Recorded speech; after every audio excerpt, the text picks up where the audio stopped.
Je m'appelle Béatrice Lefebvre, j'ai 28 ans, et mon univers est fait de métal, de fluides frigorigènes et du vrombissement sourd des compresseurs. Je suis frigoriste.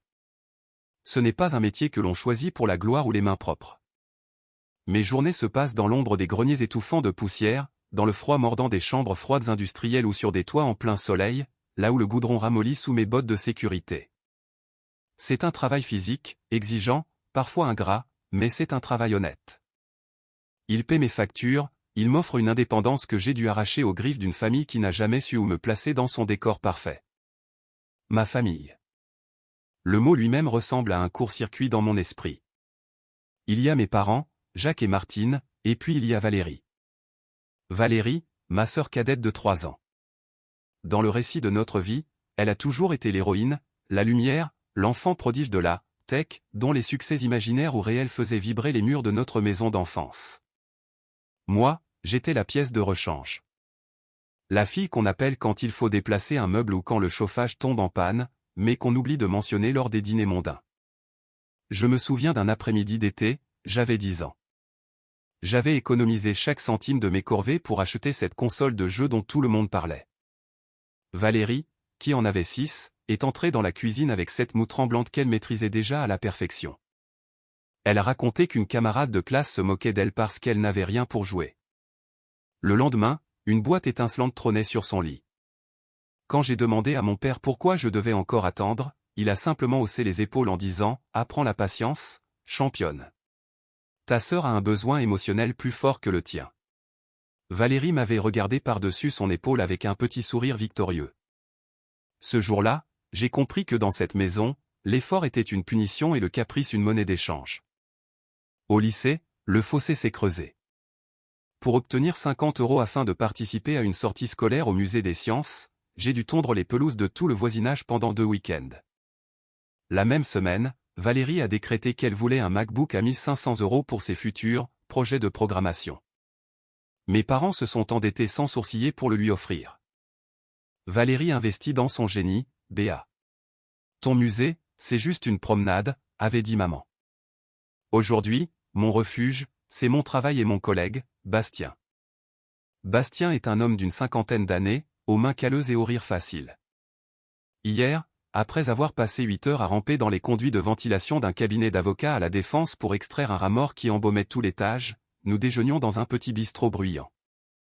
J'ai reçu un message de maman me vantant, une fois de plus, le dernier exploit de Valérie, une nouvelle levée de fonds pour son application révolutionnaire. Bastien a jeté un coup d'œil à mon visage décomposé et a lancé, entre 2 bouchées de son sandwich, « Béa, ta famille est plus toxique que les moisissures noires qu'on a trouvées sur le chantier de Neuilly la semaine dernière.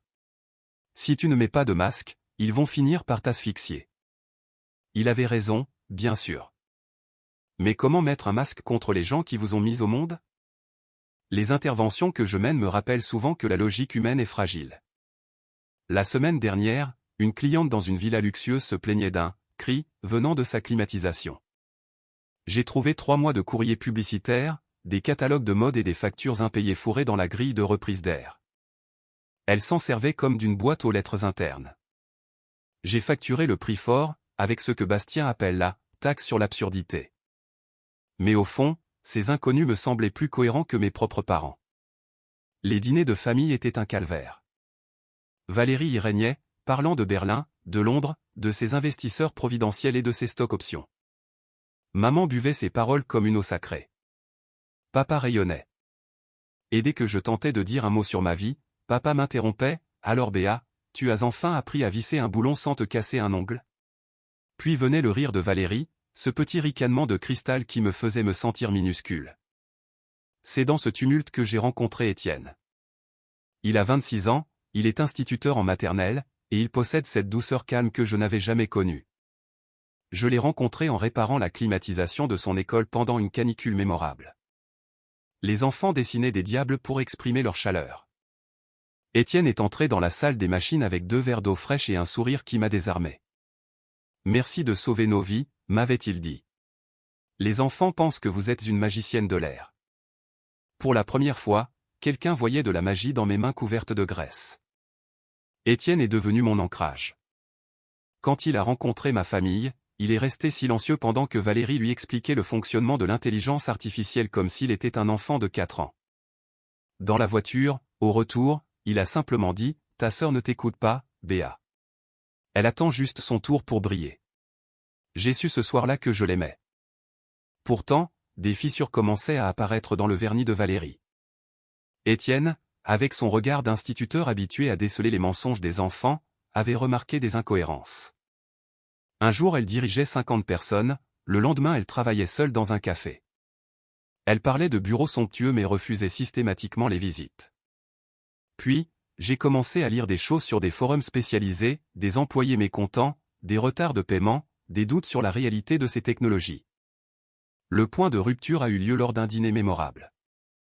Maman m'avait envoyé des dizaines de messages, Valérie a une annonce royale. Je m'y suis traîné après une journée épuisante, sans même avoir eu le temps de me doucher correctement. Valérie était là, drapée dans une veste de créateur qui coûtait 2 mois de mon salaire, les yeux rivés sur son téléphone. « Ah, Béa » a-t-elle lancé sans lever la tête. « Tu sens encore le fréon. » C'est rustique. Au dîner, elle a commencé son numéro habituel sur sa promotion fulgurante. Papa était en transe. J'ai essayé de glisser que j'avais été promue technicienne experte. Le silence qui a suivi était plus froid qu'un hiver en Sibérie.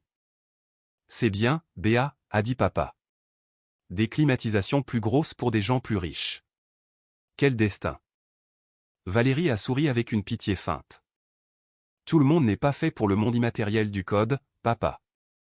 Il faut bien des gens pour ramper dans la poussière. » Quelque chose s'est brisé en moi. Pas un bris net, mais une fusion lente. J'ai posé ma fourchette. J'ai regardé ma sœur, ses mains manucurées, son assurance de façade. « Profite bien du mirage, Valérie » ai-je dit d'une voix calme qui a fait taire la pièce. La réalité finit toujours par réclamer ses dettes. Et quand le vent tournera, tes lignes de code ne te tiendront pas chaud. Je suis parti sous les cris d'indignation de ma mère. Dans ma camionnette, mes mains tremblaient sur le volant. Mon téléphone s'est mis à hurler. Des insultes, des reproches. Je l'ai éteint. J'ai appelé Étienne depuis une cabine. « Je suis parti » ai-je murmuré. « Je suis fier de toi, Béatrice » a-t-il répondu. « Tu as enfin arrêté de porter leur poids. » Les semaines suivantes furent un tourbillon. L'été était impitoyable. Bastien et moi enchaînions les interventions. On a trouvé de tout, des nids de guêpes géants, des systèmes vieux de 40 ans qui rendaient l'âme dans un dernier souffle de fumée noire, et même une chaussure de sport coincée dans une turbine. Bastien prenait des photos de moi en plein effort et les envoyait à Étienne avec la légende « Sa vraie famille, c'est nous ». Puis, la bombe a explosé. Un mardi matin, alors que je mangeais un sandwich insipide sur un parking, mon téléphone s'est emballé. La société de Valérie s'était effondrée. Fraude, détournement de fonds, chiffres gonflés, investisseurs furieux. Les photos montraient Valérie, tête basse, escortée par des agents de sécurité. Mon premier sentiment ne fut pas la tristesse, mais un immense soulagement. Le mensonge était mort. Mais la tragédie était plus profonde. J'ai fini par répondre à un appel de mon père. Sa voix était brisée, méconnaissable. « Béa. On a tout perdu. » Ils avaient hypothéqué leur maison, celle de mon enfance, celle qu'ils avaient fini de payer il y a 10 ans, pour financer la dernière « opportunité » de Valérie. Ils avaient injecté leurs économies, leur retraite, leur sécurité. Ils étaient ruinés. Et avec une audace qui me laissa sans voix, papa me demanda « Tu peux nous aider, non ? Avec ton salaire de technicienne ? Juste pour quelques mois. La famille doit se serrer les coudes. » J'ai ri. Un rire amer qui m'a brûlé la gorge. Ah, donc maintenant, l'argent de la clim a de la valeur ? Maintenant, la fille qui rampe dans la poussière est utile. Ne sois pas mesquine, Béatrice. C'est ta sœur. Non, papa. C'est votre choix. Vous avez misé sur un rêve de papier en ignorant la réalité qui travaillait sous vos yeux. Je ne paierai pas pour vos illusions. J'ai raccroché. Valérie a disparu pendant un temps. Les parents ont dû quitter leur maison. Ils se sont retrouvés dans un petit appartement loué en urgence par ma tante. Ils ont continué à me harceler de messages culpabilisants, m'accusant d'être une fille dénaturée. Mais Étienne restait à mes côtés, me rappelant que l'amour ne peut pas être un chantage permanent.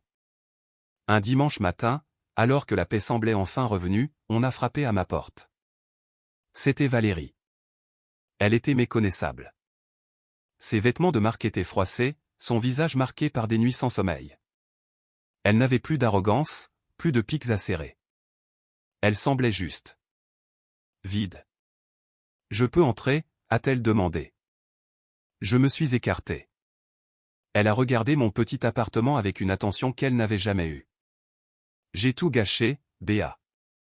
J'ai cru que je pouvais courir plus vite que la vérité. Elle m'a raconté les détails. Comment elle s'était laissée emporter par l'image que nos parents projetaient sur elle. Comment elle avait peur de les décevoir, alors elle avait inventé un succès de plus en plus grand, jusqu'à ce que la fraude devienne sa seule issue. Et maintenant, ai-je demandé. Ils ont encore trouvé un truc, a-t-elle murmuré. Un investissement en crypto-monnaie. Ils veulent y mettre le peu qu'il leur reste. Ils pensent que c'est la chance de leur vie pour se refaire. J'ai fermé les yeux. Et toi? Je ne sais pas. Je suis venu te demander de leur parler. Ils ne m'écoutent plus, ils sont obsédés. Valérie, ils ne m'ont jamais écouté. Ils ne voient en moi qu'un portefeuille de secours ou une déception. Elle a baissé la tête. Pour ce que ça vaut. J'ai toujours su que tu étais plus forte que moi. Que ce que tu faisais était réel. C'est pour ça que je te rabaissais. Pour ne pas voir que j'étais creuse.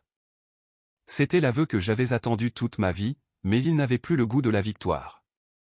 Il avait le goût de la cendre. Elle est partie peu après. Elle n'a pas réussi à les arrêter. Ils ont investi le reste de leur argent dans cette nouvelle chimère, et sans surprise, tout s'est volatilisé en 3 semaines. Cette fois, ce fut le silence complet. Valérie est partie s'installer dans le sud, dans un petit village, pour travailler sur des chantiers de rénovation, loin du monde de la tech.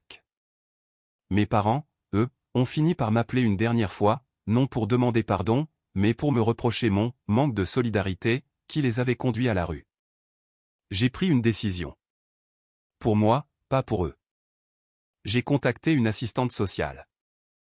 J'ai organisé, de manière anonyme, une aide pour leur logement et un suivi médical pour mon père, dont la santé déclinait. J'ai payé 3 mois de loyer d'avance pour un studio modeste près d'un centre de soins. Mais je n'ai pas donné mon adresse. Je n'ai pas rouvert la porte de mon cœur. Le temps a passé.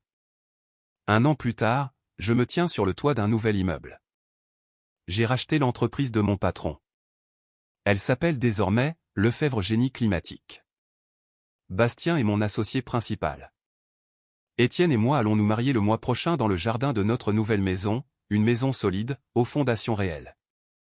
Parfois, je reçois une photo de Valérie. Elle travaille désormais dans la maçonnerie paysagère. Sur la dernière image, elle sourit, les mains couvertes de terre, devant un mur de pierre sèche qu'elle a elle-même bâti. Elle a l'air fatiguée, mais pour la première fois, elle a l'air entière. Mes parents m'envoient parfois des vœux pour mon anniversaire via Étienne. Je ne réponds pas toujours. La plaie est là, mais elle ne saigne plus. J'ai appris que la famille n'est pas une obligation de souffrance, mais un choix de respect. J'ai appris que l'on ne peut pas réparer les gens comme on répare une climatisation. Parfois, il faut accepter que le système est trop vieux, trop corrodé, et qu'il vaut mieux construire quelque chose de neuf, ailleurs. Alors que le soleil se couche sur Paris, je sens l'air frais sortir des bouches d'aération que je viens de régler. C'est un flux régulier, invisible mais puissant. Comme ma vie aujourd'hui. Pas de mensonges, pas de bruit inutile. Juste l'équilibre parfait entre ce que je donne et ce que je m'autorise à recevoir. Je range mes outils, je ferme la trappe du toit, et je redescends vers la lumière, celle qui ne s'éteint jamais parce qu'elle vient de l'intérieur.